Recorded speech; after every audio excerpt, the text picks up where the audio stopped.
We started on Solomon's prayer and dedication for the temple. The questions are question 6. It said, did Solomon believe that God literally dwelt in the temple?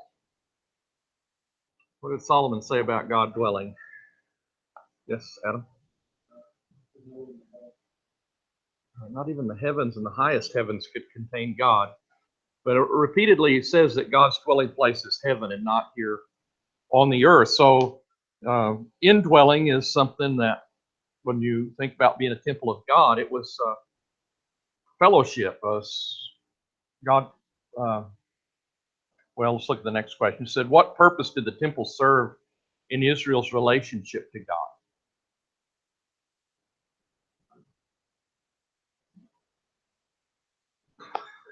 Anybody want to take a stab at that? Okay.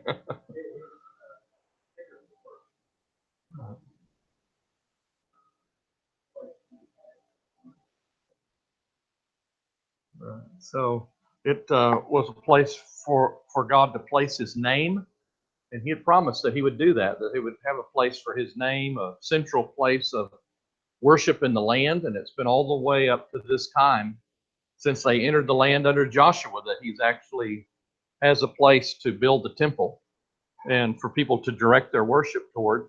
And what was placed inside the temple that Solomon says has a place there now? The Ark of the Covenant. So I have a place for the Ark. So the throne of God, the symbol of God's throne and covenant, where they sprinkled the blood on the mercy seat. God dwells between the cherubim of that ark. So there's a place for the ark that he's able to set up. So let's look at, I think maybe we read this benediction right at the end of class last time that he pronounces on the people.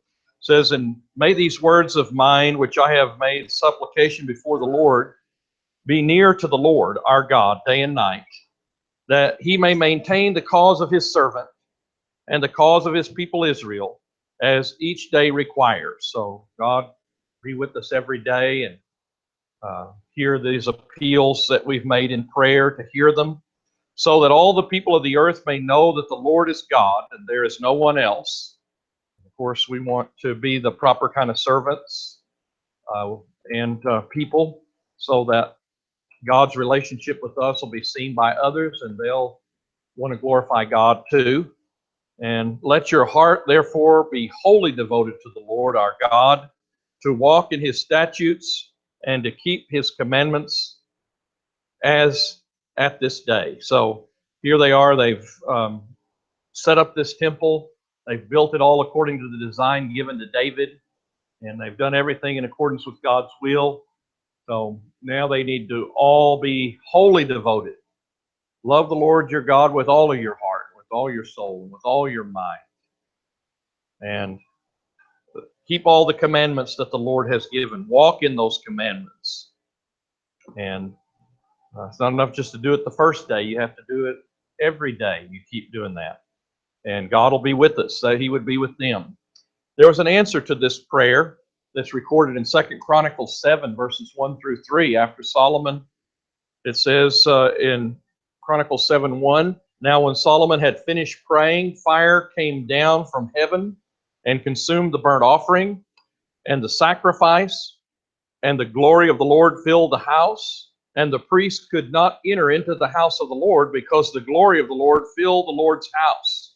And all the sons of Israel, seeing the fire come down and the glory of the Lord upon the house, bowed down on the pavement with their faces to the ground. And they worshiped and gave praise to the Lord, saying, truly he is good, truly his loving kindness is everlasting. So God gives a physical demonstration of his acceptance of this temple and the prayer that's been offered. So the last time that happened was when they finished the tabernacle and they had the worship the first time at the tabernacle. Fire came down and burned up the sacrifices. So this temple is just as acceptable now as it was back there when Moses built the tabernacle. The temple now is the house of God, And everybody sees this theophany, this appearance of God's glory that takes place there. And I'm sure if we were there and saw some miraculous event like that, we'd have fell on our faces too and said, God is great, that He is full of mercy, that He's accepted this temple that we have built. His loving kindness is everlasting. So then back to the book of Kings, Kings 62 through 64, it talks about the sacrifices that follow this event that were offered by the people. Remember, it was the time of the Feast of Tabernacles, and then they have another week of dedication, 14 days altogether that these sacrifices are offered. Now the king and all of Israel with him offered the sacrifices before the Lord. Solomon's peace offering, 22,000 oxen, 120,000 sheep. So think about how big a sheep is, how big an ox is, and offering all. That's just the king's part on behalf of the nation. And then the individuals on top of that. So Solomon offered the sacrifice of peace offering, which he offered to the Lord, 22,000 oxen, 1,000 sheep. So the king and all the sons of Israel dedicated the house of the Lord. So there are 2,000 or 3,000 priests to offer all those sacrifices. And again, over a 14-day period, it's definitely doable. I think there were 256,000 or something like that Josephus tells us, lambs that were offered on the day of the Passover every year when the Jews came together at the temple. When they think about all that, offered just between, like 3 o'clock and the sun going down, that they would offer all those sheep. So that's not unreasonable that they could offer those over that period of time. So 100 to 500 1,000 may have been present for this sacrifice that's offered. And might bear in mind when you're talking about the peace offering, when we studied the book of Leviticus, that it's only the fat that was offered on the altar and then you took the priest got his portion and the people got their portion. Then you held a joyous feast because you'd already had the sin offering and the whole burnt offering of dedication. And the peace offering is the fellowship meal you have with God and with your family and with the priests. And so it's like the Lord's Supper. We all celebrate together the sacrifice of Christ for us that He made, and all the peace and benefits that brought to us. And so they have this great feasting that goes on along with these peace offerings. And then the sacrifices are so many and so great that the great altar of burnt offerings, which was very large, I think it's like 10 yards by 10 yards is the altar of burnt offerings.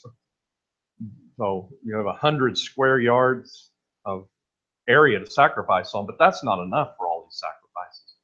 The whole courtyard is dedicated for offering up sacrifices of the temple. So it's on the same day the king consecrated the middle of the court that was before the house of the Lord, because there he offered the burnt offerings and the grain offerings and the fat of the peace offering. And the bronze altar that was before the Lord was too small to hold the burnt offerings and the grain offerings and the fat of the peace offerings. So just the whole court of the priest is used to offer up these sacrifices. So what a day of rejoicing and a day of sacrifice that was that they offered up. And all of this for a physical temple. What kind of sacrifices ought to be offered for the Church of Christ, the temple of God? Every first day of the week we come together, and every day of our life we give ourselves as living sacrifices to God. That worthy of so much more, this relationship we have, so much greater temple that we're a part of. But here was just the physical copy of the things that were going to come. And look at all they did to try to show its glory, how worthy God was to be worshipped. So Solomon observed the feast at that time, and all Israel with him, a great assembly from the entrance of Hamath, which is way north of in Israel, to the brook of Egypt, before the Lord our God for seven days, and 7 more days, even 14 days. They have the Feast of Dedication and then the Feast of Tabernacles. And on the 8th day of the second feast, and he says, on the 8th day,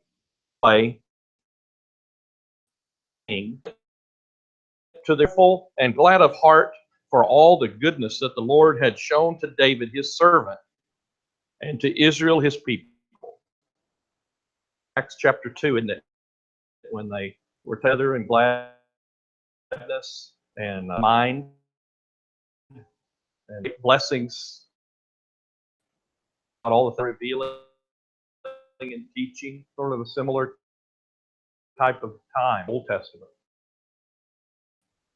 On the dedication things that were done in connection with thought? Yes.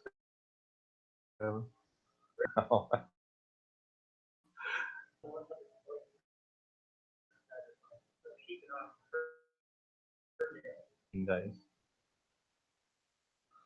Sacrifices.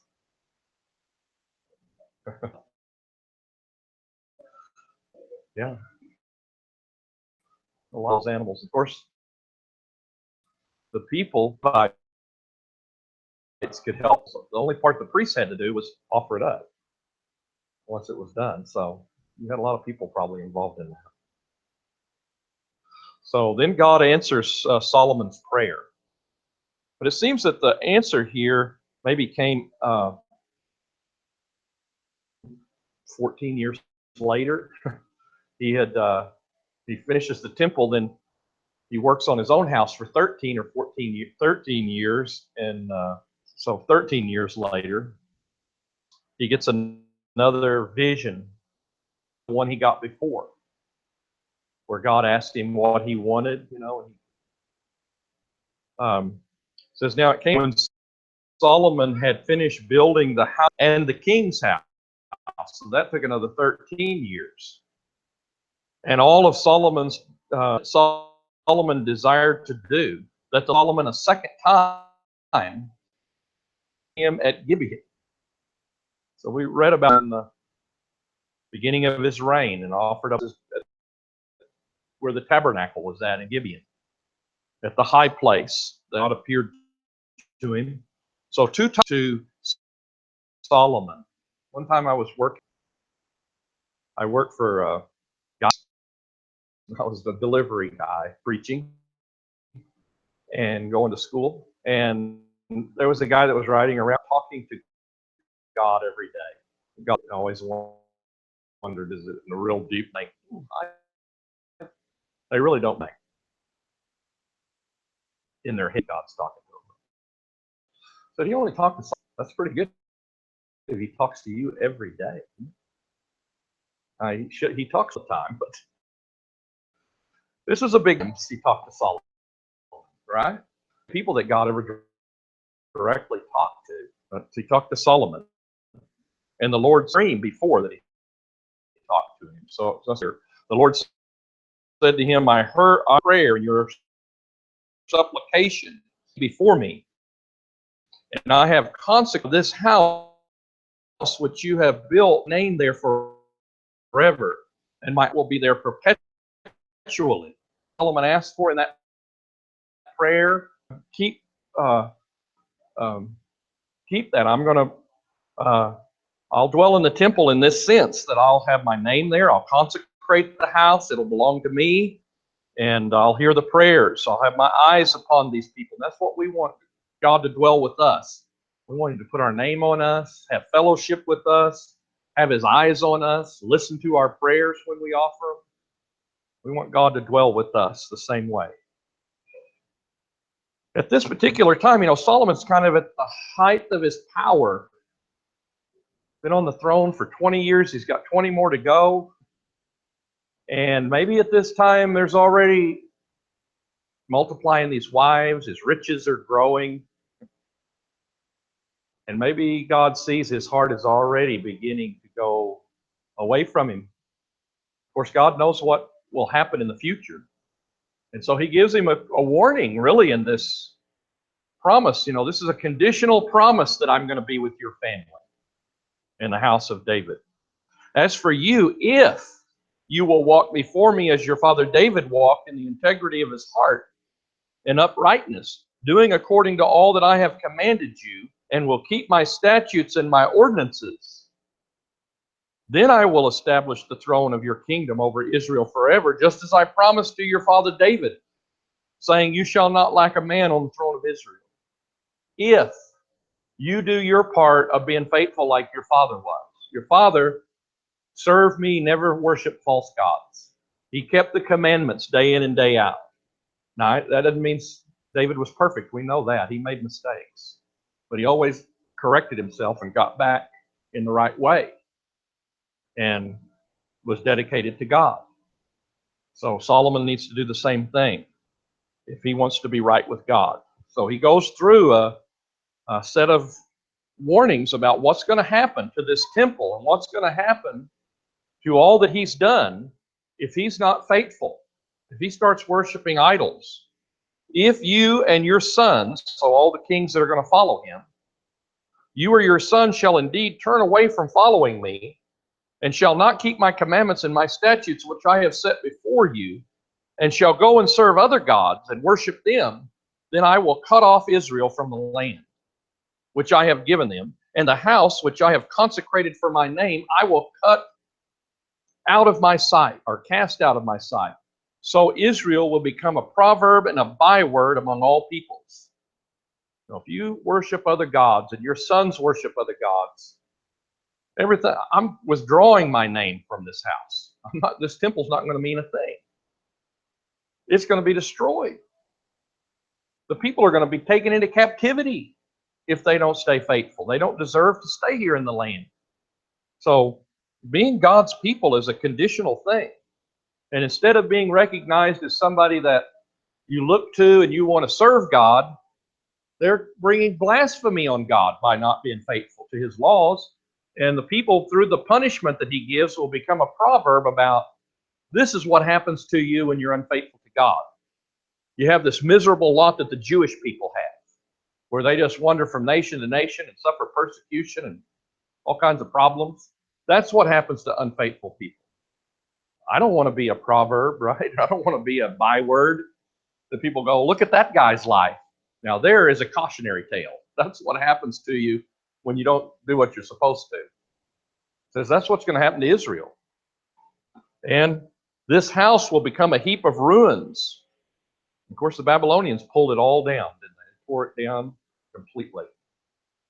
And everyone who passes by will be astonished and hiss and say, why has the Lord done thus to this land and to this house? And they will say, because they forsook the Lord their God, who brought their fathers out of the land of Egypt, and adopted other gods, and worshipped them, and served them. Therefore the Lord has brought all this adversity on them. So Solomon's told what the consequences are of unfaithfulness and disobedience. That this is just going to be a heap of ruins for people to walk by and go, when they see Jerusalem up on the hill, and all of that rubble that used to be Solomon's temple, people are going to hiss and say, that's what happens. Look what happens to people that are unfaithful to God. And I saw a picture online, I didn't include it here, where there's a bunch of people standing around all of these stones that are at the foot of where the temple used to be today. When you go over there as a tourist, there's a big heap of stones that are at the bottom of the hill. And people were looking at those stones. Of course, that was Herod's temple that had been thrown down because they didn't obey the gospel. And the temple got destroyed. And they persecuted the church. And the Romans destroyed that temple. But it's the same picture. You're standing there going, look at this heap of stones. What does this mean? Well, you ought to obey God. That's what it means. Look what happens when you don't.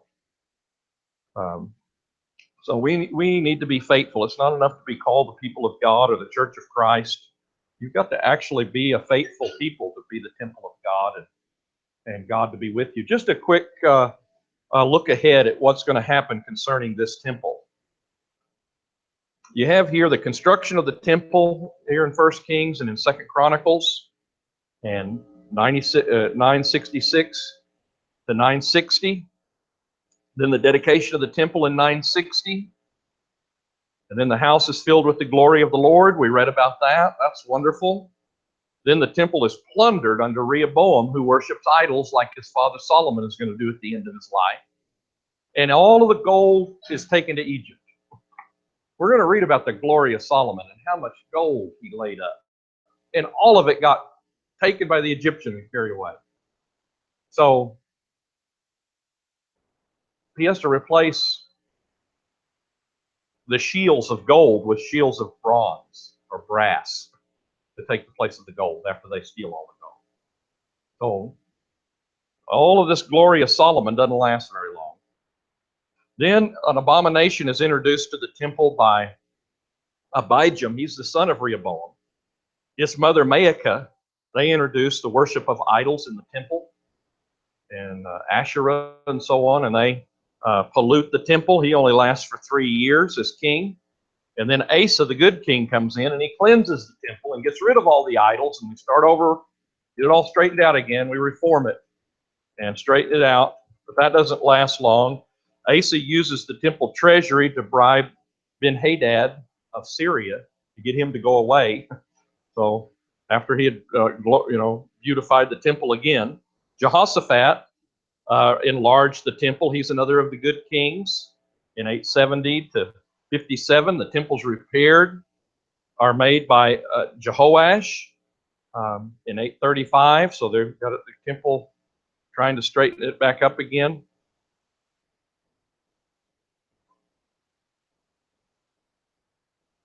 Then Uzziah tries to enter the temple. He thinks he can worship inside the temple just like the priests, and God strikes him with leprosy for going in the temple.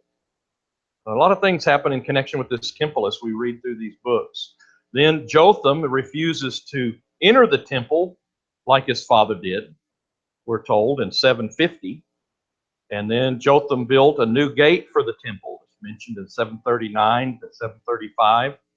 And then Ahaz bribes Tiglath-Pileser, the king of Assyria, with temple treasures to get him to go away and not destroy the city. And Ahaz introduces a pagan altar, removes the one set up by Solomon, scoots it out of the way, and puts a pagan altar there where that altar was built. Removes the brass altar, the base, the ornaments of the laver, the oxen from underneath the sea that we studied about. That's in 732. Then Hezekiah the good king comes in. He has to cleanse the temple again and straighten it all out, try to get it back to what it was before in 720 to 715. And Hezekiah has to remove the gold leaf that he put on the temple in order to pay it again to Sennacherib, the king of Assyria, this time that's invaded the land. So they beautify it, and they're not faithful, and they have more problems each time. Sort of like the book of Judges, isn't it? Just a circle that keeps going around and around with this temple. Then Manasseh's the worst of all. Under Manasseh, idolatrous altars erected in the temple. The Asherah are worshipped. They worship the host of heaven at the temple. The horses and chariots are dedicated to the sun in the temple courtyard. Imagine how polluted that is. He put to death Isaiah the prophet and other servants of God, and was taken away at the end of his life into captivity to Babylon, and he repented, and God forgave him in his old age. But he couldn't straighten out all of the evil that he had done. And then you come to Josiah. He is the last good king. Comes in, cleanses the temple again. They find the law of Moses inside the temple, I guess, next to the ark. They bring the books of Moses out and read them and find out what kind of trouble they're in for all of their idolatry. And he tries as hard as he can to reform the nation. But just because the king's good doesn't mean the people are going to be good in their hearts, does it? As long as Josiah's king, they're going to straighten things out. But in their hearts, they're not really converted. And then pagan practices are reintroduced under Jehoiakim and Zedekiah, the last two kings. And God sends the Babylonians. They carry away Daniel and his friends and some of the nobles in 605, and temple vessels.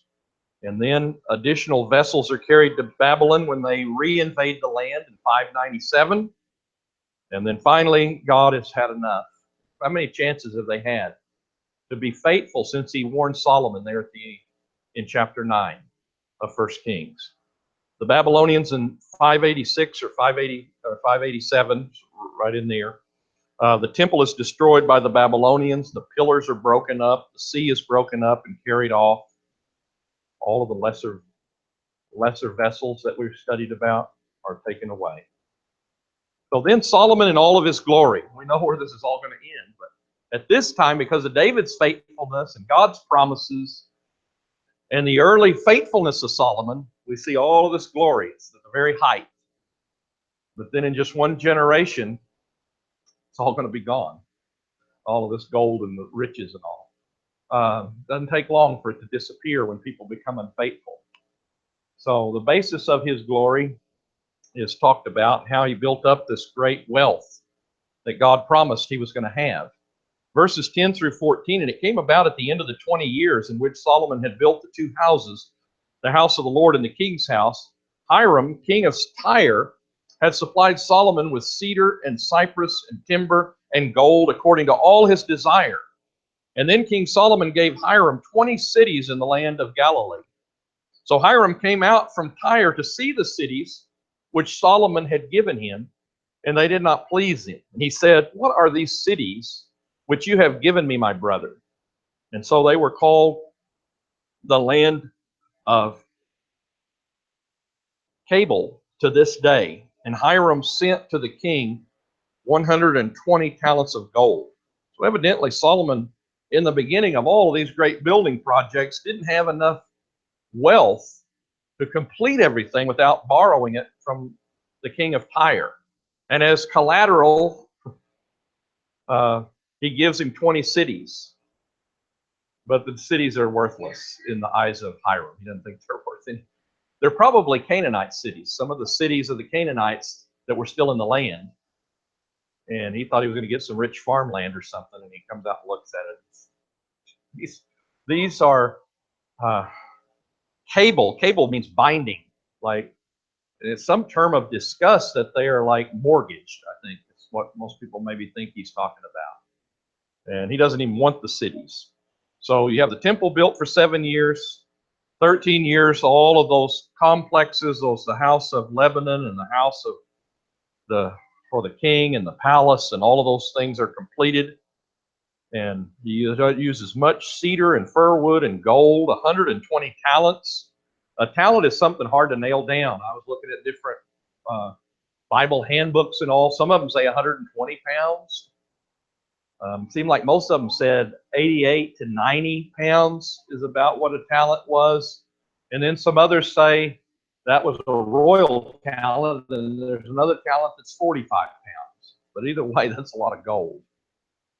120 talents of gold that we're talking about here.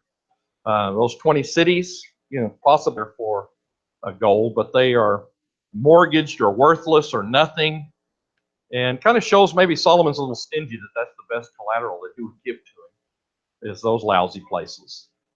There's a picture of what the city of David or city of Jerusalem looks like, and then they have the wall is going to be completed, citadel is built, you have the royal palaces and buildings, and also the temple on Mount Moriah that is built. That's about 950 BC. Then verse 15, you have the forced labor within the kingdom of Solomon.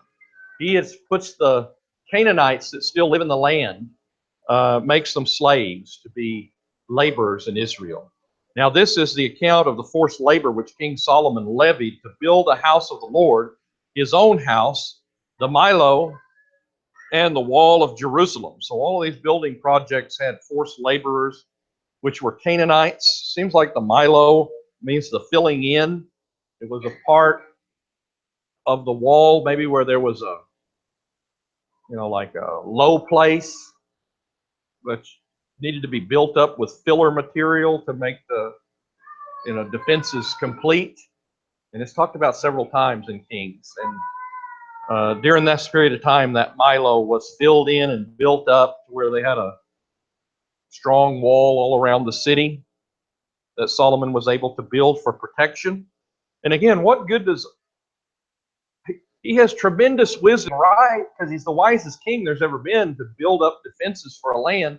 But what good are they if you become unfaithful to God?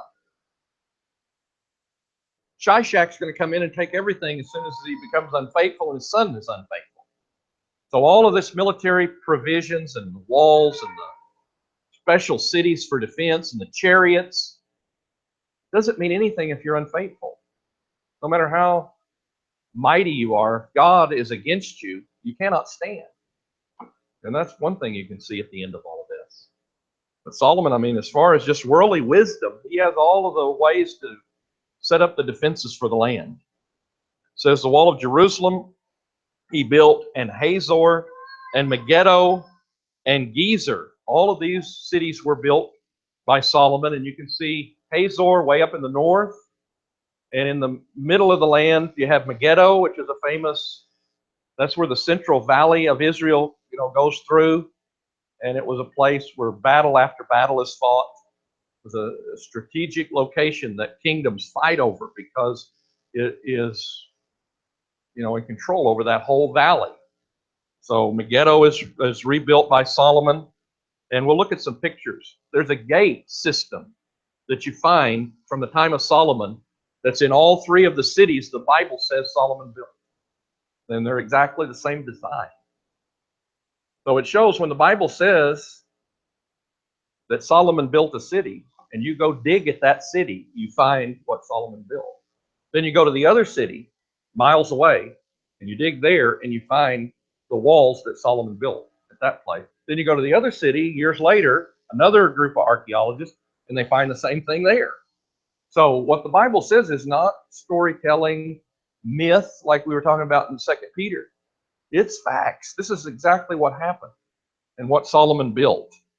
He built these cities and reinforced them and put the gates and the walls there.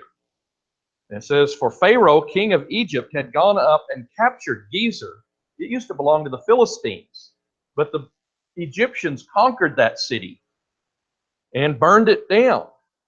And then, of course, Solomon married Pharaoh's daughter, and so as a wedding gift, that Israel was given that city. And then Solomon built it there after it had been burned. So the king killed the Canaanites who lived in the city and had given it as a dowry to his daughter, Solomon's wife. So Solomon rebuilt Gezer, the lower Beth Horon, and Baalath,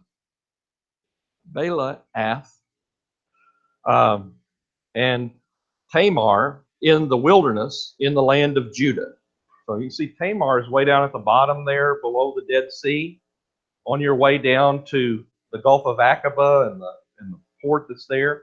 So he builds these fortified cities with their walls. And Tamar means city of palms, on the road to Ezon Geber, which is going to be the sea port to the Indian Ocean and to Africa that Solomon's going to have to bring gold and things out of Sheba and Ophir. So that's an important city there that he built. And all the storage cities which Solomon had, even the cities for his chariots and the cities for his horsemen, and all that pleased Solomon to build in Jerusalem, in Lebanon, and in all of the land under his rule. So he builds storage cities, and he builds chariot cities, different bases for his chariots. And you can just imagine, I mean, these military bases spread out all over the land, fortified cities, at all the strategic points. If anybody tried to invade the land, that they could stop them. Everything done with perfect wisdom as far as an earthly king is concerned. And yet, if you're not faithful to God, it doesn't mean anything. Well, we have dug in all of these places. Hazor, we studied about that back in Joshua's day. The head of those kingdoms back at that time, the Tell of Hazor, is today the largest in Israel. It's over 200 acres. At its height, the Canaanite period, the city encompassed the entire Tell, that's found there, that mound of earth where all these different cities have been built on top of one another and then covered over. Says later, when it was inhabited by the Israelites, the fortified city included only the upper part of the city that's pictured there. Then you see these storehouses and stables that archaeologists have found for all of those horses that Solomon had. This type of building is better known as an Israelite tripartite pillar building. It has been found at numerous sites throughout the country. Those stables that it talked about. Here's this special kind of gate system that was built by Solomon.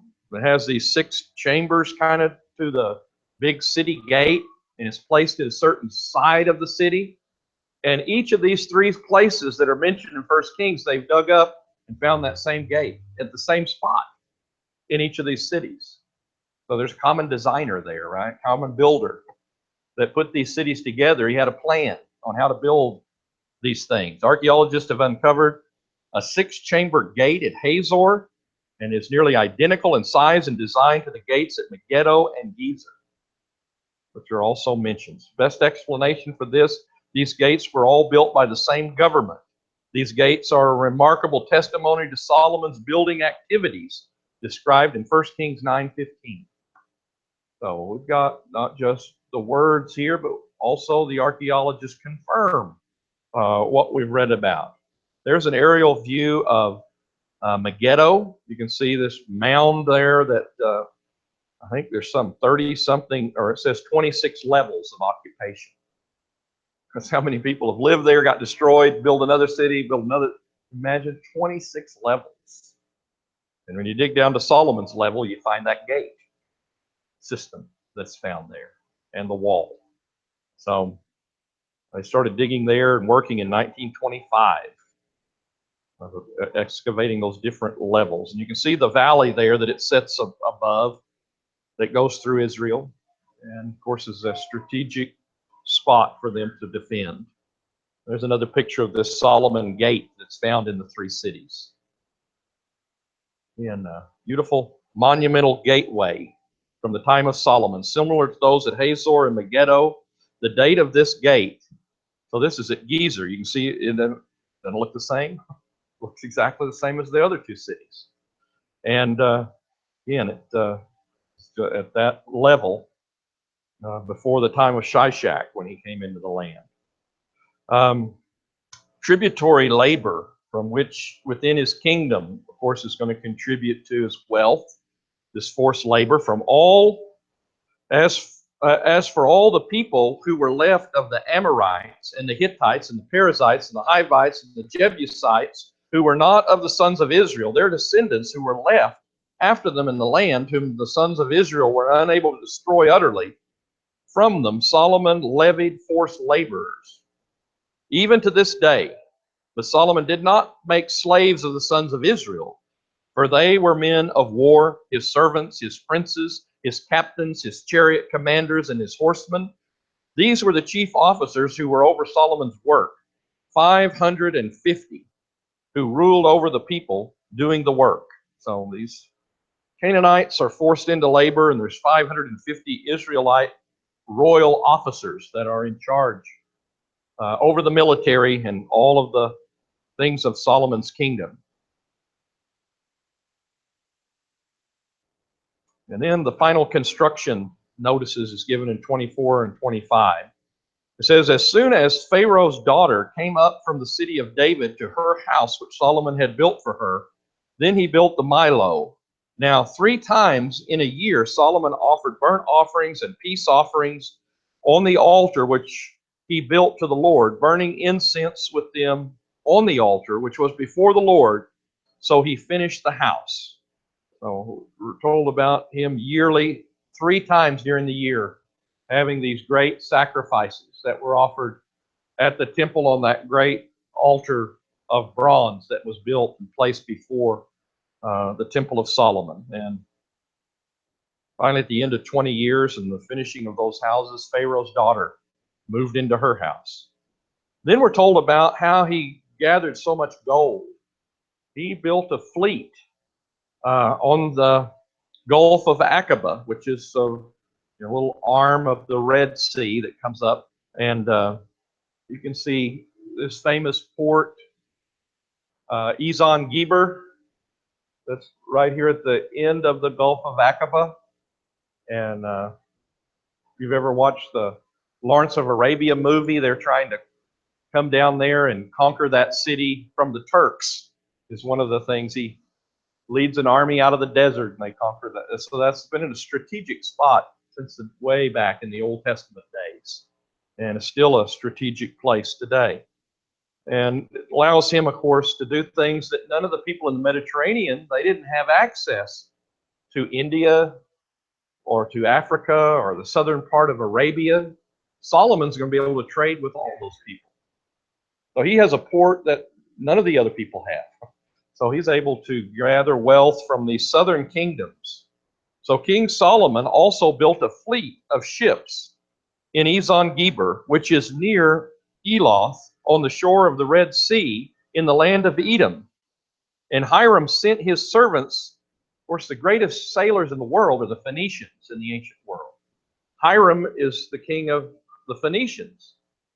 Some think maybe he even sent ships that had been broken down, and moved them down there, and then they put them together to build the fleet. He seems to be helping Solomon. They're partners in all of these things. It says, and Hiram sent his servants with the fleet, sailors who knew the sea, along with the servants of Solomon.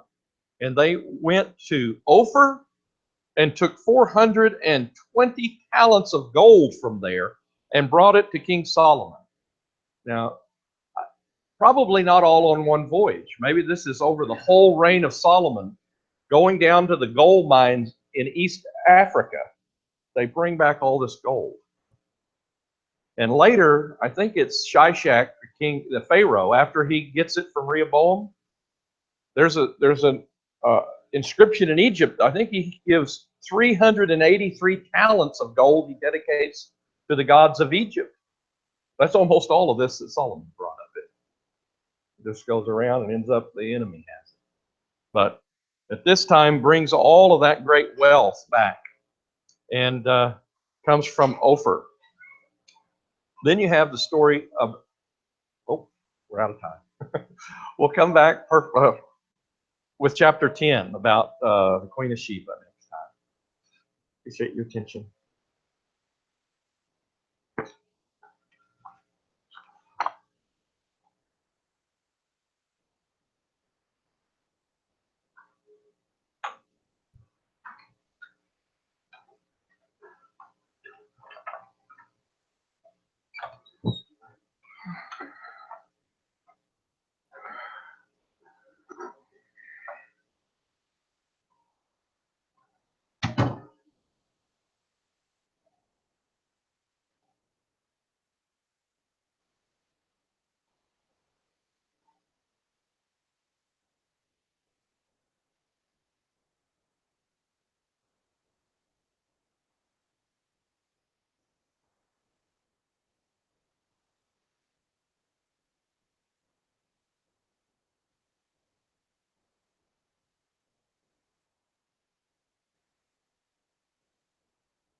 evening, everybody. And this evening, as far as announcements, Miss Connor is down in back surgery.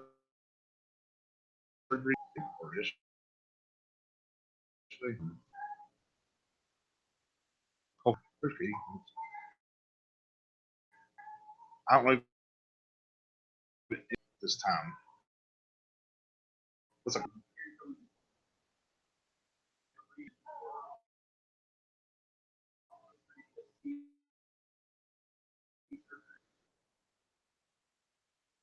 Okay, so Bill Reed went in there for his knee and found it redone completely. Surgery, I think June 5th, close. Other knee, ready to run around the house, my neighborhood. See about a story.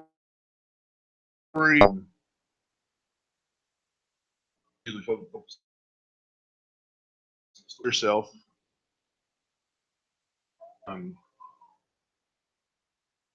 Were you ever? So as we know in Jonah's 3 chapters, and quick this time in his life where God calls him to do something very specifically, go to Nineveh and preach and warn them and hopefully convert them, or warn them actually.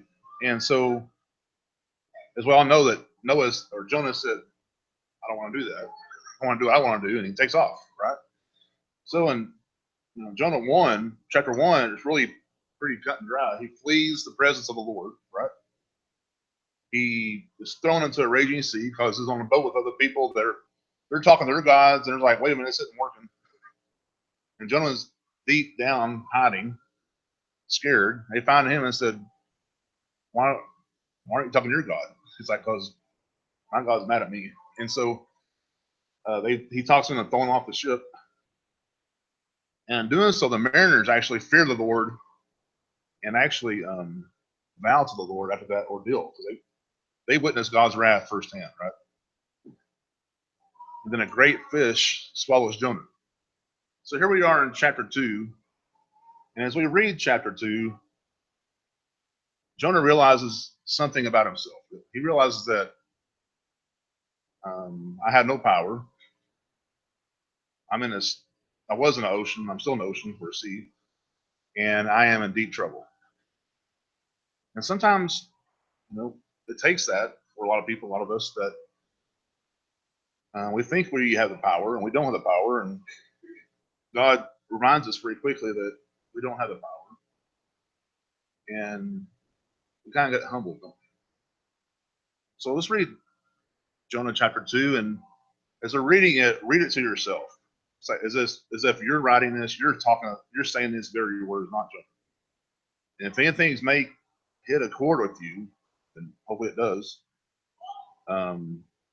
Use that perspective. So Jonah prayed to the Lord his God from the belly of fish, saying, "I called out to the Lord out of my distress, and he answered me out of the belly of the Sheol. I cried, and you heard my voice. For you cast me into the deep, into the heart of the seas, and the flood surrounds me. All your waves and your billows passed over me. Then I said, I am driven away from your sight. Yet I shall again look upon your holy temple. The waters closed in over me to take my life. The deep surrounded me. Weeds were wrapped around my head, and the roots of the mountains. I went down in the mountains. I went down to the land whose bars closed upon me forever. Yet you brought me life from the pit. Oh Lord, my God. So have you? I don't want to ask you to raise your hands, but have you ever these feelings? What he's talking about in your life? Maybe you haven't, but maybe you have. Else, I've driven myself away from your side. That's not a good feeling. Have you ever felt the waters closing over me to take my life?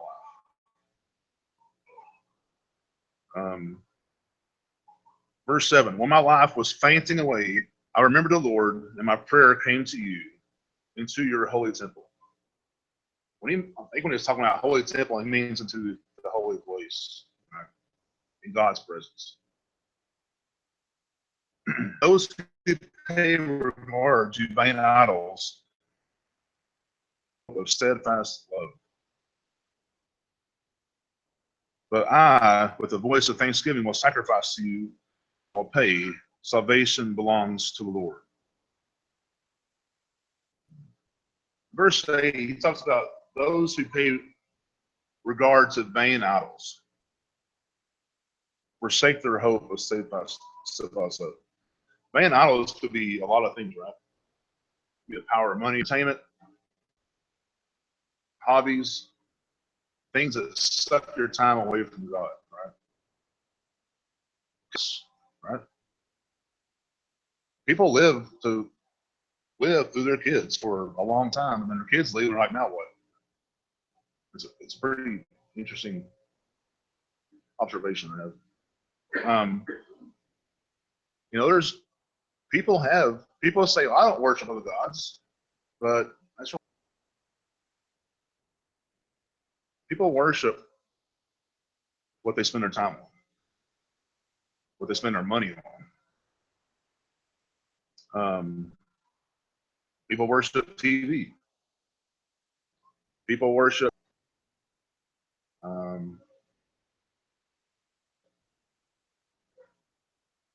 not say they worship it, but they know more about that than they do the Bible. So I want to view that if you have been through distress in your life, where you ran from God, and you know you're not in the right spot, you know you're not in the right place, you're in the deep ocean, so to speak, and you know you're lost. Jonah was too. And God kind of woke him up real fast and said, you're not in control, I am.